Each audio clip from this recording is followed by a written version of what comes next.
आज हम डीएसएसबी में जो first all India first rank जिन्होंने हासिल की है सुमन कुमारी जी, तो उनसे खास बातचीत करेंगे। हमारे साथ में हैं सुमन कुमारी जी और इनसे हमारे कुछ सवाल होंगे, सीधे तौर पर इनसे बातचीत करते हैं। हमारा पहला सवाल है, आज जो इनको जो सफलता मिली है उसका श्रेय ये किसे देना चाहेंगे? जी बताएं सुमन कुमारी। सबसे पहले सभी को मेरा नमस्कार। मेरा नाम सुमन है, सुमन कुमारी है। मैंने डीएसएसबी में मैट्रन की पोस्ट पे फर्स्ट रैंक हासिल की है और ये श्रेय मैं अपनी सासू माता और अपनी फैमिली को देना चाहूँगी। उन्होंने मुझे सपोर्ट किया, तभी मैं इसी मुकाम पे पहुँच पाई। जी, दूसरा सवाल है मेरा, गरीबी के अभाव के कारण बहुत से बच्चे जो है शिक्षा से वंचित रह जाते हैं, तो ऐसे में जो है कहीं कोचिंग वगैरह नहीं ले पाते, कहीं कोचिंग इंस्टीट्यूट भी उनका सहारा नहीं बन पाता, तो ऐसे में आप क्या कहना चाहेंगे? कहीं ना कहीं शिक्षा को पैसों में बेचा जा रहा है और मैं ये रिक्वेस्ट करूँगी सभी कोचिंग सेंटर से, स्कूलों से कि पढ़ाई को और पैसे को एक साथ ना तोले, पैसे को दूर रख के शिक्षा को दें ताकि समाज प्रगति कर सके और इंसान अपने पैरों पे खड़ा हो सके। जी, हमारा तीसरा सवाल है आपसे, तो आज भी बहुत सी जगह जो है बेटा बेटी में अंतर समझा जाता है, तो इसका मूल कारण आप किसे मानते हैं? इसका मूल कारण कहीं ना कहीं रूढ़िवादी सोच है, जो ये सोचते हैं कि बहुओं को, बेटियों को घर से बाहर निकालेंगे तो हमें शर्म आएगी या फिर समाज क्या कहेगा।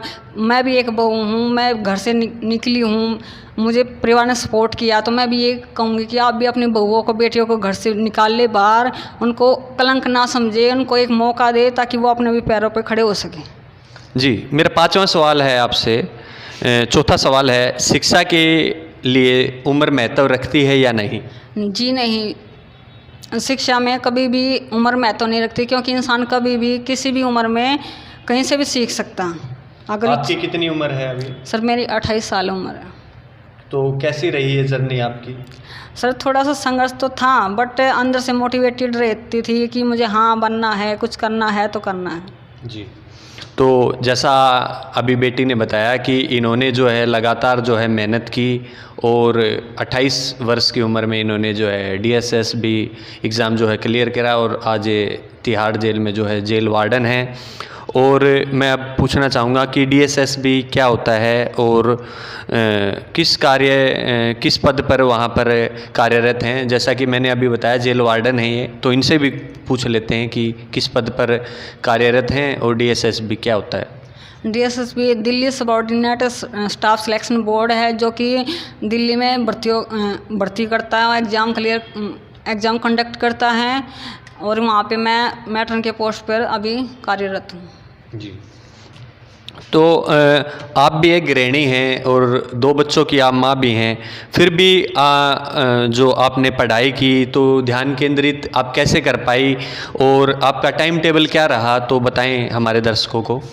मेरा अंदर से ये डेडिकेशन था कि मैं कहीं ना कहीं अपने पैर पे खड़ी होऊं, इसलिए मैंने जब भी टाइम मिला मैंने बुक ली, पढ़ा, सोचा, समझा, तब मैं इस मुकाम को हासिल कर। टाइम टेबल क्या था आपका? टाइम टेबल सुबह उठ के जल्दी उठ के 2 घंटे पढ़ना, रात को सोते हुए 3 घंटे पढ़ना, दिन में भी टाइम नहीं मिला तो मैं पढ़ लेती थी। तो केवल 5 ही घंटे में आपने सफलता हासिल करी? नहीं, उसको तो समझता रहना, काम करते करते समझना, उसको रिवाइज करना, ये ठीक था मेरे लिए। तो कितनी अच्छी बात इन्होंने बोली, एक गृहिणी रहते हुए इन्होंने जो है पूरा समय दिया, जो है अपने बच्चों को भी, अपने परिवार को भी, और जो है एक समाज की नज़र में जिस तरह इन्होंने जो है शिक्षा के स्तर में जो है बढ़ावा दिया, बच्चों को भी पढ़ाती हैं और जो है एक सफल महिला के रूप में आज एज जेल वार्डन ये रही हैं।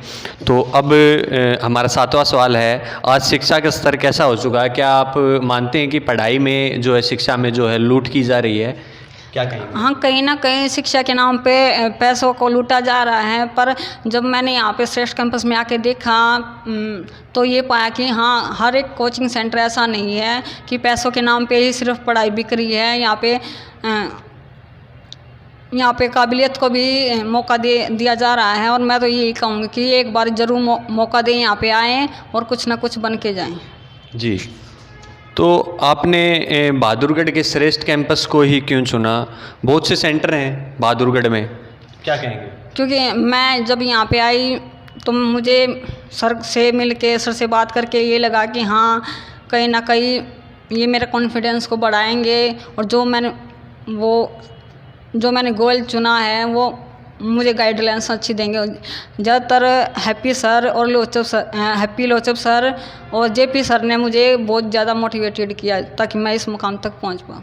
जी, तो इन्होंने बताया कि श्रेष्ठ कैंपस से जो इन्होंने कोचिंग ली, और ये अपनी जो कामयाबी का श्रेय अपने परिवार वालों को, ससुराल पक्ष वालों को, अपने टीचरों को, अपने अध्यापकों को देना चाहते हैं। तो श्रेष्ठ कैंपस को ही इन्होंने एक विकल्प चुना है।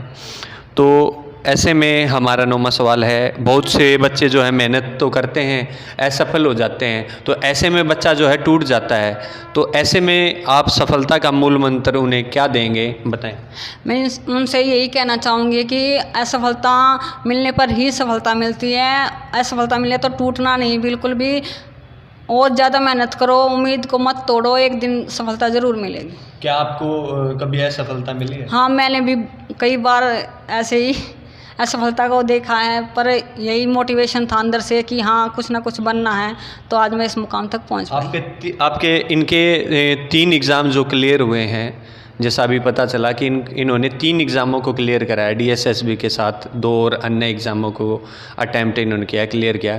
तो मैं बात करूंगा कि वो एग्ज़ाम क्या क्या हैं, बताएं। ये चंडीगढ़ टीचर का सर, और ये दिल्ली मेट्रो में एक और पोस्ट थी उसी का, और ये वाली पोस्ट। कितना अच्छा है जब भगवान किसी मेहनत का जो फल देता है, तो वही वाली बात है, छप्पर फाड़ के देता है। तो ऐसे में जो है तीनों एग्ज़ामों का रिज़ल्ट जो है बेहतर आया, और अब जो इन्होंने जो DSSB जो इनका लक्ष्य था, इन्होंने जो है उसको प्राप्त किया है। ऐसे में हमारा 10वां सवाल है, तो DSSB ही आपका सपना था या आपके माँ बाप का? DSSB मेरा खुद का ही सपना था। मैं शुरू से यही चाहती थी कि मैं यहाँ पे DSSB में सिलेक्शन लूँ, और वो मेरा सपना पूरा हो पाया। मेरी फैमिली बैकग्राउंड, मेरी फैमिली की सपोर्ट से, और टीचर्स जो श्रेष्ठ कैंपस में मुझे पढ़ाया, जिन्होंने मुझे मोटिवेटेड किया, उन्हीं की वजह से ये सपना मेरा पूरा हो पाया। जी, आपको सफलता की इस जर्नी में सबसे मोटिवेट करने वाला या करने वाली कौन थी?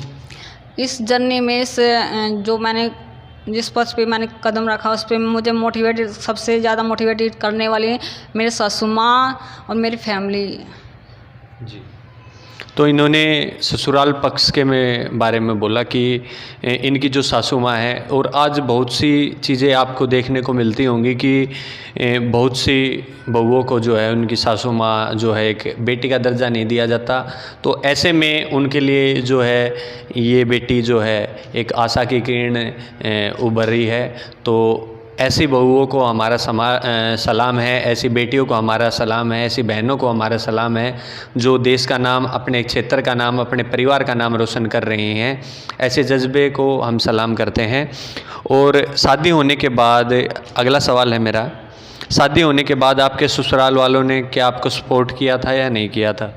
शादी होने के बाद मेरे घर वालों ने, मेरे ससुराल वालों ने मुझे सपोर्ट किया, तभी मैं इस मुकाम तक पहुंच पाई। और मैं सभी से ये रिक्वेस्ट करूंगी कि बहू को बहू की 4 दीवारी में ना रखें, उनको भी मौका दें, बेटियों के बराबर मौका दें, और वो भी इस ज़िंदगी में, इस समाज में अपना स्थान पा पाएँ। जी, तो इनका भी यही कहना है कि बेटियों को, बहुओं को जो है इस 4 दीवारी के बाहर जो है निकालना चाहिए, उनसे पूछना चाहिए कि वो क्या कुछ करना चाहते हैं। तो ऐसे में सीधी बात हमने DSSB टॉपर्स जो हैं सुमन कुमारी जी से की। हमारा आखिरी सवाल एक और है, क्या ये जर्नी जो है DSSB तक ही रुकेगी? क्या DSSB ही आपका सपना था या कुछ सपना और भी है जिसे आप पूरा करेंगे? जी, मेरा सपना सिविल सर्विसेज में जाना है। मुझे फैमिली का सपोर्ट मिलता रहे, मेरे सर मुझे मोटिवेटेड करते रहे, तो मैं ये मुकाम एक दिन ज़रूर हासिल कर लूँ। तो कितनी अच्छी बात इन्होंने बोली है कि एक सीढ़ी तो इन्होंने पा ली, DSSB की अभी और सीढ़ियाँ इनको प्राप्त करनी है, तो अभी इनका जो है सिविल सर्विसेज में जो है अपना कदम रखना है। तो ऐसे में हम भी ऐसी बेटी को जो है मोटिवेट करेंगे कि वो जो है अपनी सफलता में जो है सफलता का जो परिणाम जो हासिल करें, और ऐसी बेटियों को हम जो है सलाम करते हैं। नमस्कार।